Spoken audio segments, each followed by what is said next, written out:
This episode of the Royal Insider is brought to you by Covenant Health.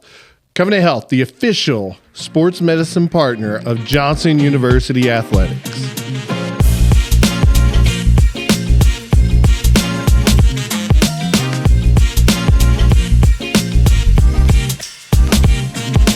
Well, welcome back to another edition of the Royal Insider. I am here with Addison Lafayette. No Logan Galbraith today, just Addison with me, working the podcast. And my name is Brandon Perry. I'm the athletic director here at Johnson and also the host of the Royal Insider. We're glad that you're here today. We got a great show coming up and lots of things that we need to talk about as we are now in full swing in the fall athletic season, and it's busy.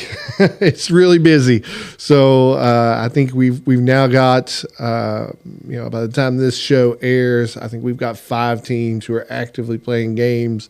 Every team will be officially inside of practice. It's a busy time. Today's show is also kind of the last of our fall preview. And coming up today, we're going to talk about men's golf, which is one of our newer programs. So today, our guest at the opening of the show, Coach Jace Devault. Coach, welcome. Thank you for having me. It's glad to be here. Absolutely. Well, we're excited to get to talk to you. It isn't often that you get to talk about a new program. So many of our programs have been pretty established, but here you are in year 2. Tell us a little bit, what has it been like coaching the Royals? It's been a journey. There's been some ups, some downs. I'm excited to begin our season number 2. We leave Sunday for our first event, so very excited about the team we've got this year and orchestrated from top to bottom. Learned a lot from year 1 into year 2, and hoping to continue that trajectory as we get going this fall. Yeah, by the time this episode airs, we're actually recording a little early this week.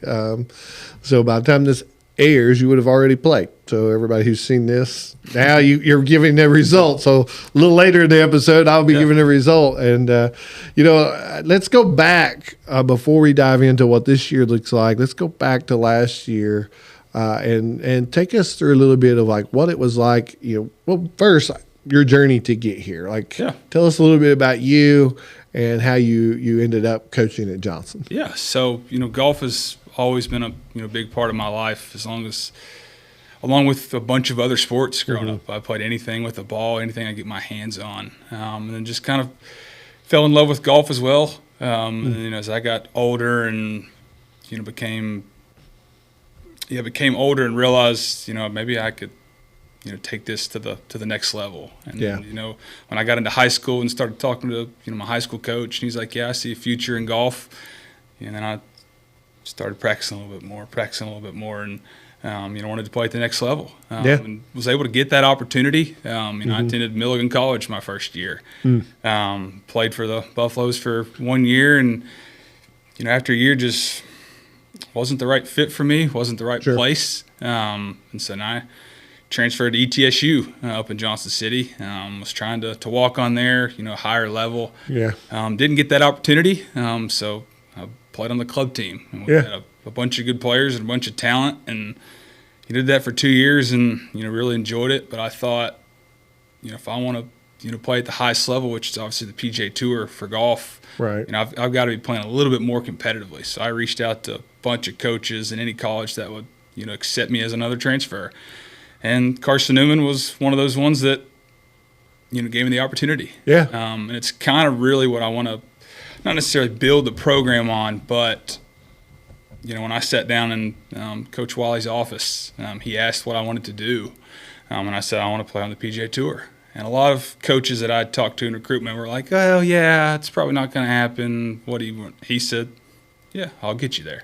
And so I said, "Okay, I'm coming," in his office. And so I want to kind of do that for the kids that I'm bringing in. And obviously every kid that plays golf and most athletes want to play professional sports.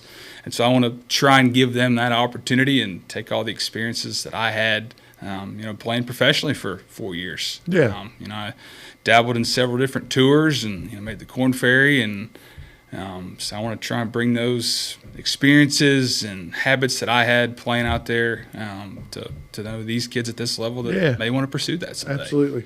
And really, go back to your playing days, for those who don't know in our audience, obviously, unless you are an avid golfer, you probably don't know what the Korn Ferry Tour is, right? So give us a little background into what that is and what that was like. Yeah, so the Korn Ferry is, I always give the example, it's similar to the AA in baseball. It's like the next step to the PGA Tour. Right. And my first experience when I turned professional, it was my very first event. I entered into a Monday qualifier, which anybody can do. Right. And the top 3 to 5 finishers play in the Korn Ferry Tour event. And so I got my teammate, Will Hurt, and he was my caddy, and we showed up and shot 8 under, and we're like, holy crap, here we go. And so I didn't know where to go, where to be, and so that was my first taste of professional golf, was playing in a Korn Ferry Tour event. So I was able to see professionals at a high level, that have way more experience, and I was able to learn so much from that, how they practice, how they warm up, how they go about a tournament week.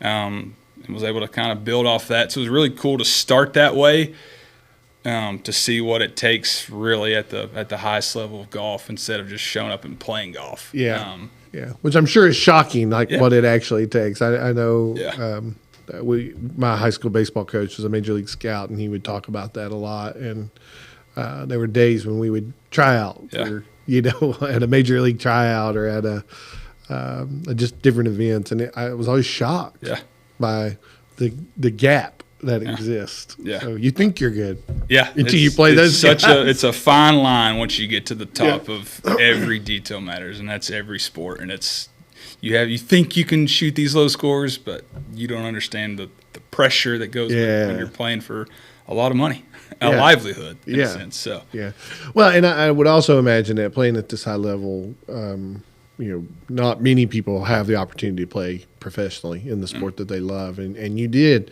And I'm sure coming into this experience gives you a little bit of I don't know if I would say advantage, but like you have an experience that is unique, at least to the players who come and play for you. Yeah, absolutely. It's helped in recruiting. I've had kids that have realized that, and they're like, so you play professionally? And they're like, well, they want to come here because they can get any leg up they can on the competition that may help them. Right. It's huge for us, and so I try and use that to my advantage when I'm talking to kids. Like, what's your aspirations? Like, well, maybe I can give you a little bit of information instead of just being a chaperone. Well, and you really get into last year.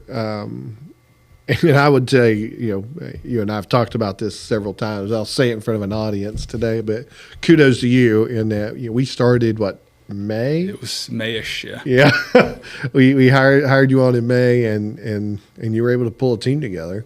And I mean, really, from going from the first experience, I think with you and I having some interactions, basically you just emailed me out of the blue.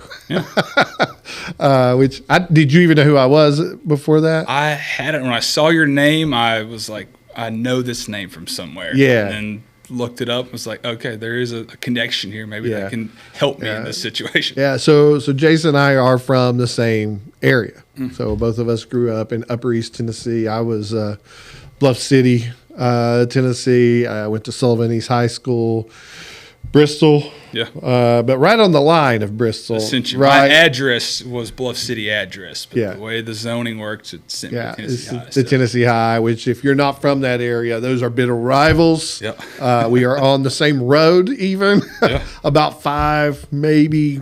It is not 10 minutes apart. No. Like they are really close to each other, and that was. But it's interesting because, obviously in high school you're a rival, but afterwards it's like there's just a lot of connection there, in general. But I knew your youth pastor. I knew your church well that you grew up in. So it was kind of a natural connection right from the get-go, which is pretty interesting. It's been fun. I know you just played in the FCA tournament, right? My brother hosted. Which is really fun. He didn't even realize that until later on that you were playing in there, that you were connected to Johnson, and tournament that you and your teammates won. We did. So I always try and go back up, to the hometown, and they have a fundraiser of some sorts. And now especially, I wore my Johnson hat and a Johnson polo, and the lady at the check-in was like, "Oh, do you go to Johnson?" So I was able to kind of let her know, "No, I'm coaching," and so spreading the word as much as I can is a positive. So yeah, absolutely. I get made fun of when I play golf because I'm decked out in Johnson gear. And I'm like, this is what I do, right? We are advertising, right? Yeah. Period. So you get through. Let's go into year one. Obviously, again, you started that recruiting cycle really late. May is way too late to start recruiting. But you're able to pull a pretty decent team together for sure. You got some really good players. And were able to compete a little bit. Tell me, like, coming out of that first year, what were your thoughts about like where you were as a program? Yeah, I thought obviously there was a lot of ups and downs in year one of a program, and I tried not to really set expectations year one because obviously it's new program, new for me, new players coming from all different walks of life. I didn't want to put any expectations on any kid that I was bringing in. But I tried to find as many bodies as I could that wanted to come play. Yeah. I was able to kind of do that. And find some the best talent that I possibly could, and entered year one, and then ran into some more challenges with eligibilities and stuff like that, academic issues. But okay. We tried to make do, and found some other players on campus or that wanted to be a part of what we were trying to build. Yeah. And then I was able to establish relationships during the first year, which is huge in recruiting. Right. And I want to try and make that a priority is building relationships, because just trust is so big in recruiting, and if I can build a good relationship, then they're going to trust me coming into the program. Absolutely. And you're going to build, you're going to be in this kid's life for 4 years. Right. Like, that is a huge deal. Like, that's part of it. It's not necessarily X's and O's or technique or skills and all that stuff. It's how you connect. Yeah. Because it's community. Exactly. Right. So it's interesting. So you come out of year one. What's changed between year one and year two? Like, I'm assuming the expectation is a little different. Yeah, expectations are obviously higher. We've got a full roster, which I'm super excited about. So we're very, very deep. We're talented from top to bottom. So competition is really competitive right now, which is a great thing. So the guys are competing amongst themselves, which is obviously going to translate to better lineups and better plays as we go into tournaments. And I feel like I learned a lot more, a lot about myself as a coach, like what I can improve on year one to year two, whether that be scheduling, being a little more strict when it comes to academics and set standards in our program. I think year one, it was just like, okay, who can play golf? Let's figure it out as we go. Now I've been able to kind of set a standard, to all the guys in our first team meeting, like, here's what's expected of you. And I think that's, hopefully going to translate to some better results. Can I tell you, as a basketball coach, I'm a little bit jealous of your situation. like in that, I think the interesting thing you're talking about building competition and having depth, I think in all sports is huge. Yeah. It's absolutely huge. But for you, it's a different way of going about it. In basketball, I wanted depth, but the hardest part of managing your team is the struggle between the guy who doesn't get playing time and the guy who does. Right? Like, it's no matter how you do basketball, it's 200 minutes. Right. And it has to be shared. 200 minutes has to be shared. And for you line up and you play it out. Yeah. Who wins plays. Exactly. It's that simple. Yeah. And that isn't necessarily, it's not like who scores the most points plays. That's not the way basketball functions. But for you, it kind of is. Yeah. I'm being honest. I'm jealous of that. It I guess you could say it makes it a little bit easier. At the end of the day, it's like, you shoot the scores, you go in, so nobody's complaining. Why is he traveling? Why is he not? Well, he shot the scores. Yeah. So, and golf's one of those sports where you're not always going to have those days.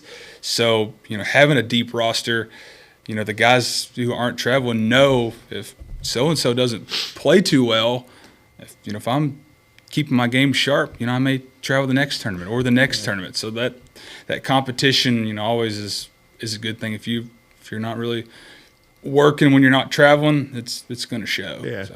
I also wonder, like, is it? I'm assuming your golfers are not like how I play golf by any means, but like golf is a unique sport in that I've had days where I've shot in the 80s, in low 80s even. Yeah. I've also had days where I have shot 115. Yeah. So that's not necessarily how it's working at this level. Yeah. I would assume, but.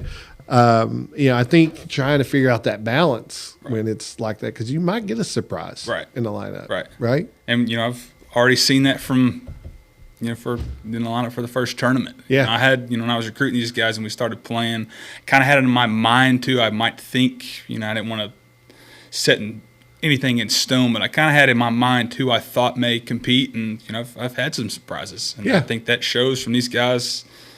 Putting in the work all summer when I'm not around or no one else is around. And, I've already seen it, so it's very exciting. Yeah. So what about coaching so far have you just loved? Just, the relationships, being with the guys. I mean, I know everybody says it, but it really is, the best. Yeah. I tell these guys, even when I'm recruiting them, like kind of like what you mentioned earlier, I don't want to just be your golf coach. I want to be invited to events when you graduate, like weddings, and I want to know when your son or daughter's born. I was just in one of my teammates' weddings this summer, and our college coach was there. I want to be that present beyond college. And I think that's ultimately what I want to build the team on is relationships and the bond, beyond college.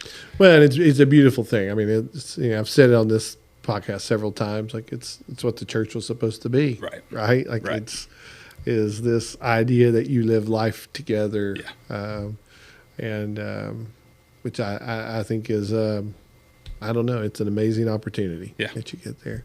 Also, as you live life, you just became a dad. I did. Yeah, I did. So how's that been? It's been amazing. It's indescribable. It's a love like you didn't think was possible. Right.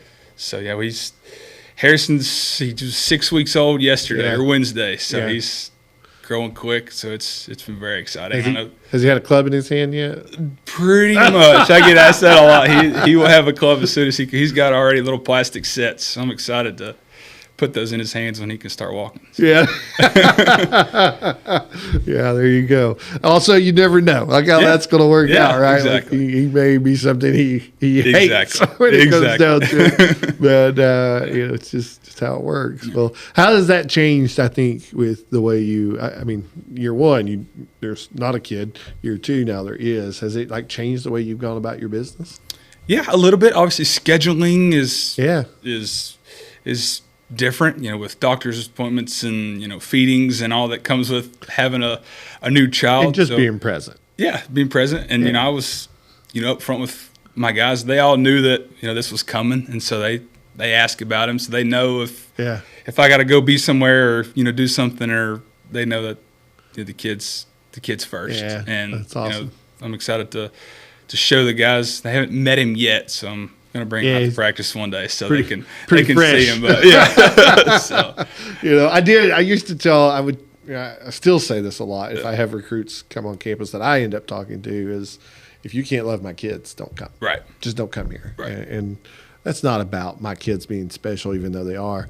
It's more about this is the atmosphere we want. Exactly. Right? Is you should give yourself up for someone who is lesser, right, who doesn't have the same power dynamic that you have. And I don't know, I always thought, this is us getting sidetracked, by the way, I always just thought the interactions between my players and my kids were that was gold for me. It was a big deal. So I'm excited for you to get to experience that. So I'm too. And the guys ask about him, and so I'm excited for them to meet him and be part of the team. That's awesome. Well, let me ask this one last question, Coach, before you go start getting prepped for the weekend. We've got different people out out here who listen to this podcast who aren't necessarily at Johnson every day. Obviously, you don't have home matches. That's a shout out to Ruggles Ferry, which is our home golf course. We do a little bit with Creekside as well, which is just down the road. But Ruggles Ferry is where we've mostly done all of our stuff, which is pretty amazing. Yeah, Ruggles has been great to us. They're just 15 minutes from campus, and the staff out there is fantastic. Yeah. I was happened to be college teammates with the owners, and so they treat us well, and make sure the guys reciprocate that. Yeah. Great facilities for us to utilize. They cater to us, and obviously it's just beautiful. It's beautiful. It's in a great area. It kind of sits off the beaten path, but it's been perfect for us. And anybody that wants to play golf, I would definitely recommend it. Yeah, absolutely. Well, I think we've been fortunate with Ruggles and with some other partners and stuff. But for those out there who listen to this podcast who may not be able to see you all on a day-to-day basis, what are the things that like you are seeing for the future? How are ways that they can get involved? Like what are things that you're looking toward? Sure. Yeah. So golf is such a different animal than most other sports. So we're not on campus and don't have our own arenas and fields and playing surfaces. To have different sponsors, and golf's one of those. Or we're kind of outside. Eventually I would love to, host a tournament, whether it be, at Ruggles Ferry, and bring, teams from all over the country to, come showcase our course and, our area. So that's a plan and a vision that I have, hopefully even maybe as early as next year, the year after that. And, especially as we, continue to build this team and the roster and, the competitiveness that we are, I expect us to start becoming known around the country. A lot of teams are still kind of hesitant to invite us to their tournaments, and because we aren't to the level that I want to be at yet. Yeah. But I'm hoping that's going to come very soon. Yeah. And so it's a challenge, getting support. Obviously, golf, most people know, is not cheap.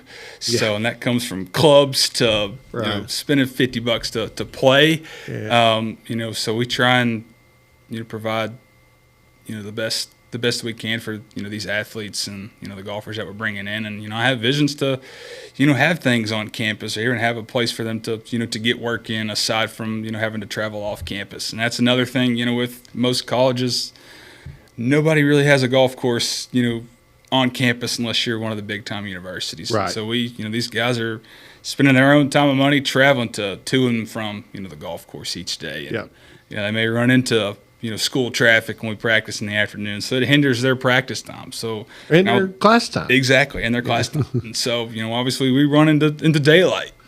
So I'd love to have something here on campus for the guys to utilize, even when I'm not there to get extra work in. And I see that as something to look forward to, is when we build this program and get recruits in, and so definitely. Yeah, that may be. We've talked about this a little bit, but for those who are out there, I mean, we'd love to do things along the lines of like a golf simulator of some sort of potentially like just some a putting green and some bunkers or something, so they can just work on a short game here, and not have to travel every day. Exactly. Out to Ruggles, which is probably a little farther than 15 minutes, but that was generous. That was very generous. I think it's probably closer to 30, but.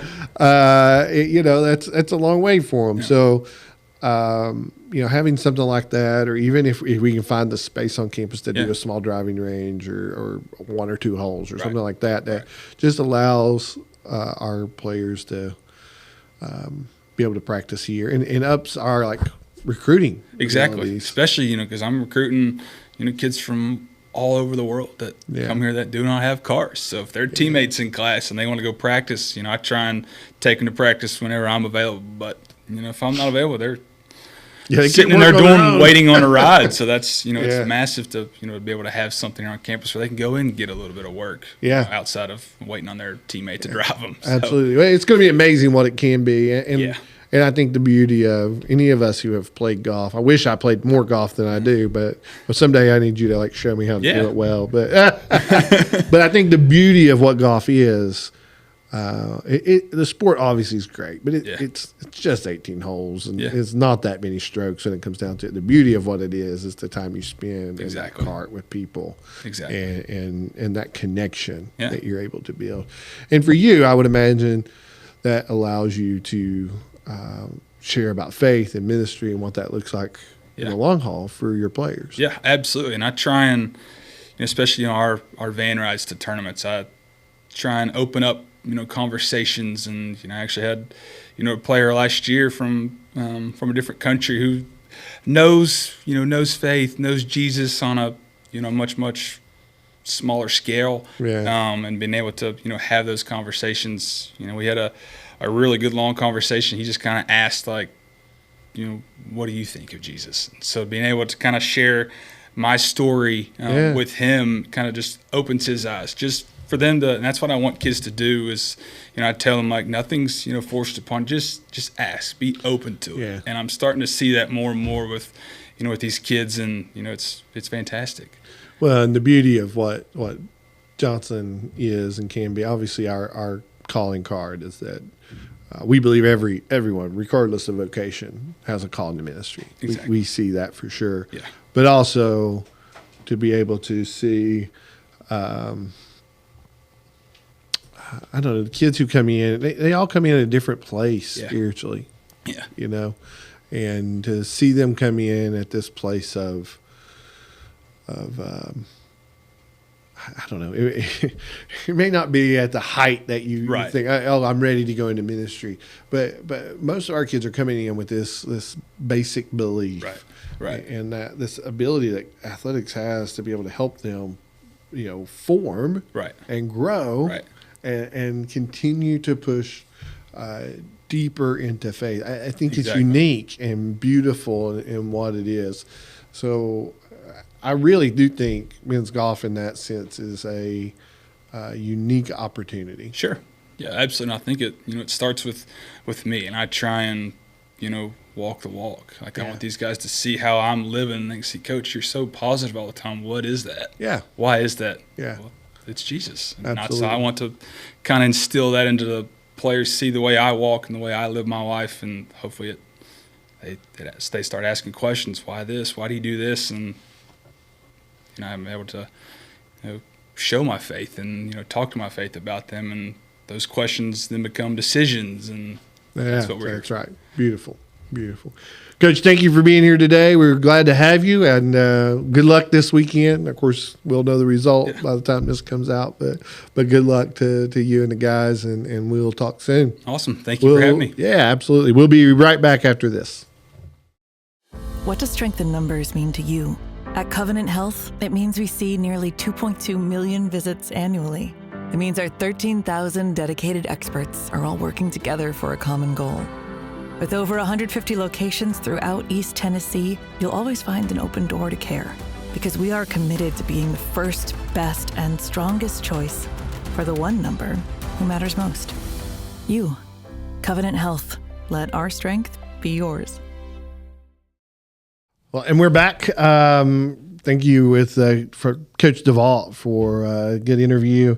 We are doing a little bit different format today. I'm here with Addison again, and we're in a little bit of a weird week with lots of stuff going on. So what we have found as we've been doing this podcast, going along our busy weeks, this thing's hard to get done. It's very hard. Yeah. So this has been a little bit of a struggle. So we had a hard time matching up a time slot with one of our golfers to do an interview with them just because of their class schedule and whatnot. We're going to kind of come back to that later on. So right now what we're going to do is kind of jump into what we do every week, which is a recap of this week's events. So let's start there. Hey, let's begin with men's soccer. Addison, two tough losses this week. First, losing to Tennessee Wesleyan 0-4 at Wesleyan for the men's team, and then a real battle. I think Wednesday night against Union, which is a really good team. And we go down in that game also 0-1. Our guys been a rough couple of weeks. Yeah. One of the things I was talking to Coach Morris And I think for the Wesleyan game, he had 7 starters out to injury. It's hard to overcome that, right? Yeah, it is a little bit. I know this past week, he actually said that he started 5 freshmen and played 8. So I think that they kind of had to step up when those starters were out and really show up for the team and prove that they're here to play. You got to do what you got to do, and sometimes that's the way it rolls in sports. Is you have injuries, and it's next person up, and you go on. So it was a tough week for the men, going 0-2. Hopefully turning their sights towards some better things this week. Women's soccer goes 1-1 on the week. They also dropped a game to Tennessee Wesleyan. It was a very good team at Wesleyan as well. Also 0-4. But really, talking to Coach Halliburton, pushed Wesleyan in the second half. They came out. He felt like they came out a little bit flat in the first half. In the second half, they really picked it up and played well. He actually came out of that game very encouraged, and it showed up on Wednesday when he took a game from Union, winning that contest 3-0. Yeah. So any thoughts on that game, Madison? Yeah, I thought they looked really good. They played really well. The chemistry was there. I know Lexi Hatch scored a goal, Amy Johnson, and then we had Aubrey Felice finish the night out. And that girl can run. Yeah, she's fast. She is quick. She's good. She's really quick, without a doubt. So fun to watch. So also, with our other teams, these are all on the road. So Addison and I have not actually seen any of these games. We don't have eyes on them. We're just kind of looking at what we see in the stat lines and what makes sense. Volleyball goes on the road into North Carolina and get 2 games. First from Toccoa Falls, winning that 3-0, and then going over just down the road from there to Brevard College and taking that game as well with 3-1. Big week for Johnson Volleyball, who continues to play well. Yeah, they looked good. We had Kayla Marshall actually had 24 assists in that game. And then again, Marissa came out with 23 digs, which incredible. And then for the kills, Kirsten Bell had 11, and then Abby Brown had 17 kills. So they just continue to show up and play hard. Yeah, so they improve their overall record to 9-3 now, and continue to play well as we are starting to move into conference play now, and get a gauge of where they're at in the upcoming week or two. This episode was dealing with men's golf, and it was weird. We did the interview with Coach Devault, and he literally left our interview that you just heard. He goes on the road, and we don't finish the recording until after this has taken place. So we're kind of in this split recording right now. They go into their first tournament of the year and played well. They played really well. They finished 5th. In the tournament, 12 teams that were in that invitational, and we come out as 5th, which for a second-year program, that's pretty good. Not bad. Yeah, I was definitely impressed. I think Coach was also pretty happy with the outcome. So still some work to be done, but I think they're gearing up and they're definitely ready for this upcoming weekend. Absolutely. So a couple of things there that just were key, I think. You see a 5th place finish, and you think, it's 5th place. But really going into day 2, the way Coach Devault worded it, they were battling for 2nd place most of day 2, and then kind of late in the round, just kind of come unraveled a little bit, started to have some struggles, which had them fall down to 5th from there. But to be battling for 2nd for a second-year program was pretty good. Dean Knight finished 12th overall. In that, which was pretty amazing with a score that was 9 over par. I'm usually tickled with 9 over par, even if I was playing putt-putt. So I think that's not a bad deal. So and then lastly, our men's and women's tennis also were playing this past weekend. They went over to the King University Invitational. Competed in their first match. We don't have any details on individuals, but I think it's worth noting our women's team walked out of that invitational with 5 wins, 3 on the doubles side, 2 in the singles.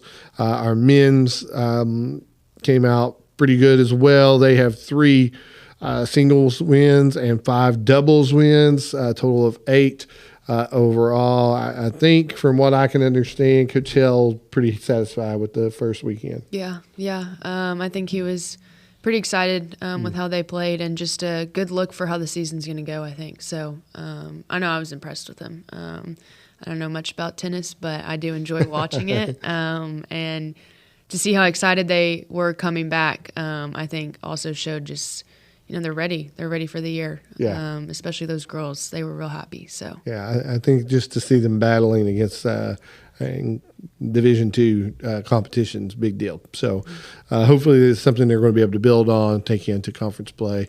Tennis is kind of an odd thing. We didn't do a review. They're playing right now, but their seasons are split. The primary portion of their season is in the spring. They play a little bit in the fall, so we will do their review of the season's review in the spring instead of right here in the fall. So we're definitely going to hear more from our tennis program and Coach Hill. That's it for this past week for the Royals.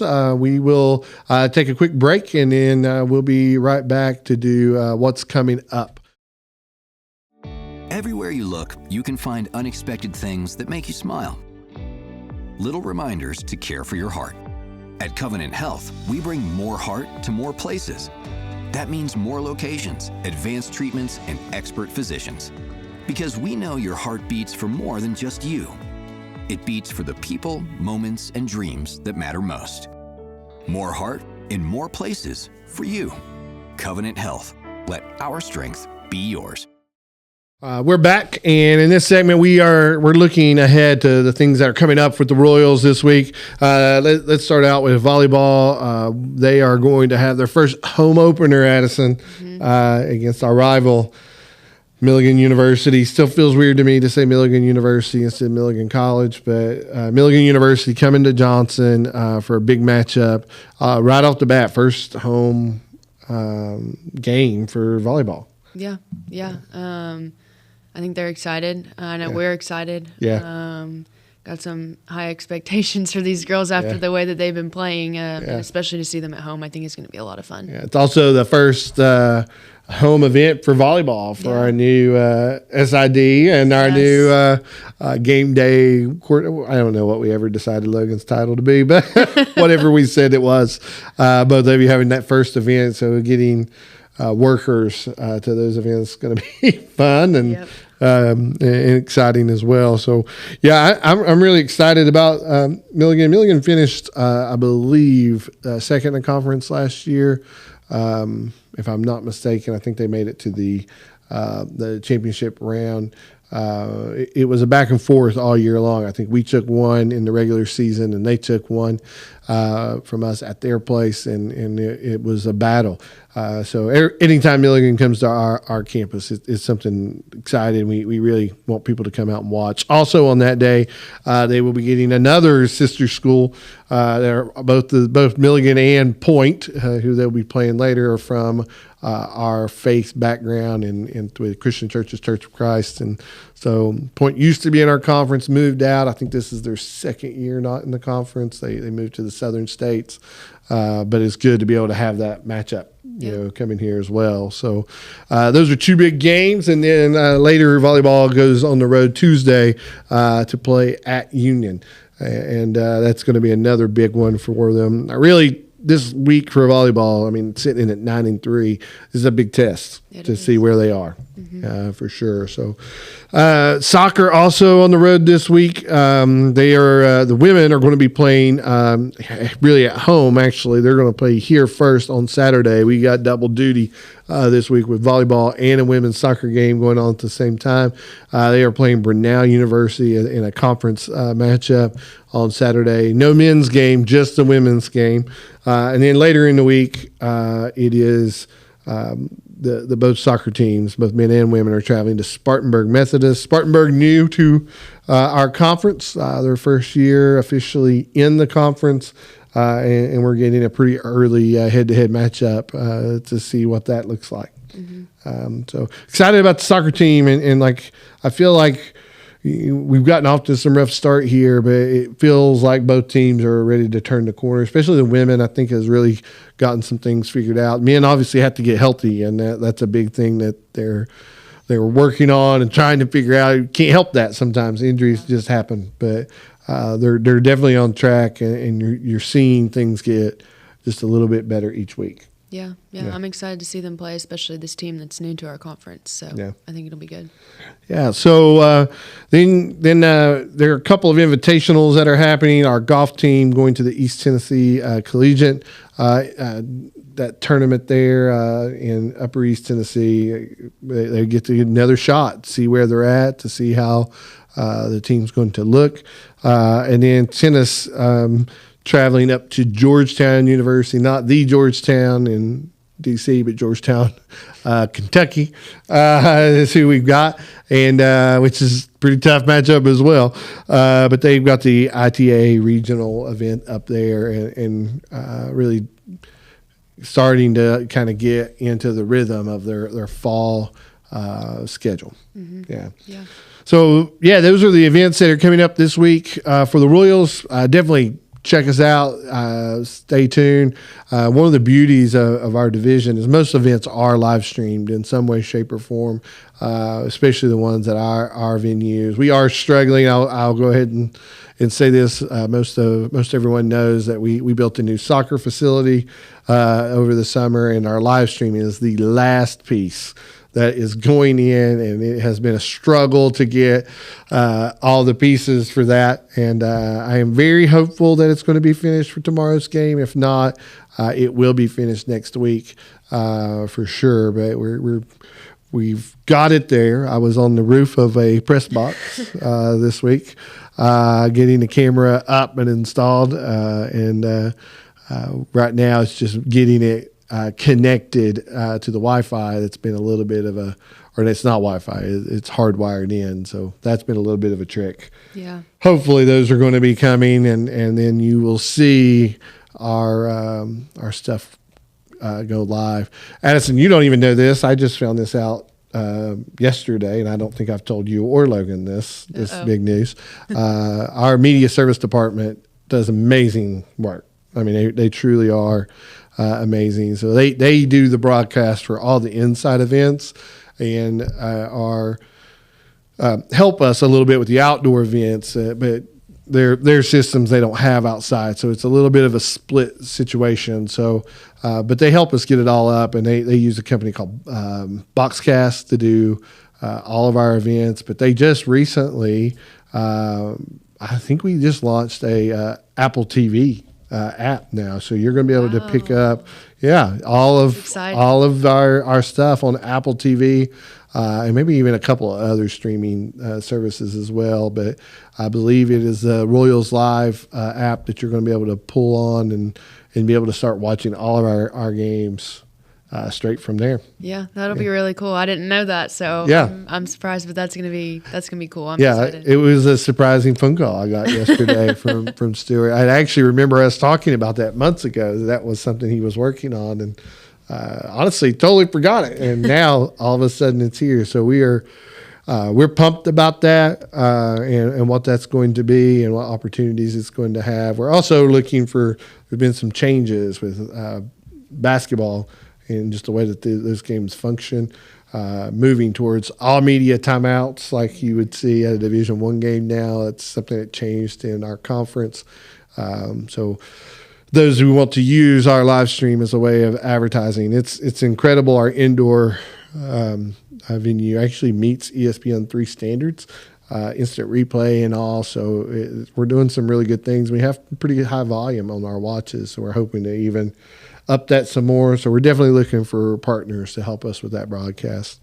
Coming up next week, we're actually finishing up. This is the review portion of for the fall sports are kind of done until we get into basketball. We're going to wait a few weeks before we hit that.